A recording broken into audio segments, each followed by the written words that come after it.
Esplanade two ময়দান পর্যন্ত আমরা heritage আকারে একটি ট্রাম থাকবে, সুসজ্জিত ট্রাম। যারা কলকাতায় আসবে তারা চাপবেন। একটি জনস্বার্থ মামলা চলছে কোর্টে, হাইকোর্টে করা হয়েছে ট্রাম নিয়ে। কোর্টও আমাদের থেকে জানতে চেয়েছে সরকারি সিদ্ধান্ত কি। আমাদের সিদ্ধান্ত আমরা যথাসময়ে কোর্টকে জানিয়ে দেব যে বাকি লাইনগুলোতে আমরা ট্রাম চালাবো না এবং সেই লাইনগুলো তুলে ফেলা দরকার, কারণ এতে ছোট ছোট গাড়ির অ্যাক্সিডেন্ট হচ্ছে। একদমই একটা রুটেই ট্রাম চলবে, কারণ আজকে আর ট্রাম চালানো সম্ভব নয়, কারণ 150 বছর অতিক্রান্ত হয়ে গেছে ট্রামের জন্ম থেকে।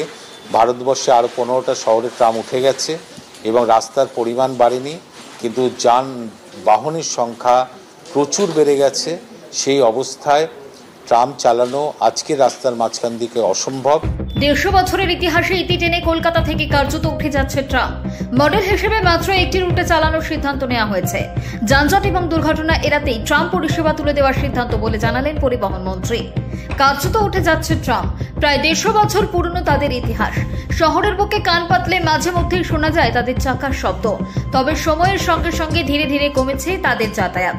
বর্তমানে কলকাতার বুকে দুটি রুটে চলত ট্রাম। একটি রুট ছিল বালিগঞ্জ ধর্মতলা, অন্যটি ছিল শ্যামবাজার ধর্মতলা।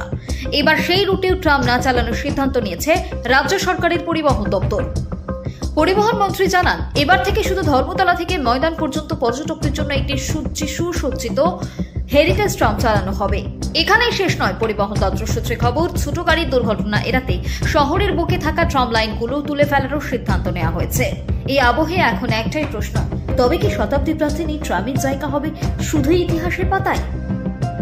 দেশের একমাত্র শহর কলকাতায় চলে ট্রাম, যা এবার কার্যত বন্ধ হওয়ার মুখে। একাধিক রুটে ইতিমধ্যেই বন্ধ হয়েছে পরিষেবা, আর এবার প্রায় বন্ধ করে দেওয়ার সিদ্ধান্ত নিল রাজ্য পরিবহন দপ্তর। পরিবহন দপ্তরের সিদ্ধান্ত নেওয়া হয়েছে, মডেল হিসেবে ট্রাম চলবে শুধু এসপ্ল্যানেড থেকে ময়দান রুটে। শহরের বাকি সব রুটে বন্ধ হয়ে যাবে ট্রাম পরিষেবা। দুর্ঘটনা এড়াতে তুলে দেওয়া হবে ট্রাম লাইনও। এই প্রসঙ্গে পরিবহন মন্ত্রী স্নেহাশিস চক্রবর্তী বলেন, এসপ্ল্যানেড থেকে ময়দান পর্যন্ত হেরিটেজ আকারে একটি সুসজ্জিত ট্রাম থাকবে। যারা কলকাতায় আসবেন তারা চাপবেন। একটি জনস্বার্থ মামলা চলছে। কোর্টও জানতে চেয়েছে আমাদের সিদ্ধান্ত। বাকি কোনো রুটে ট্রাম চলবে না, লাইনও তুলে ফেলবো।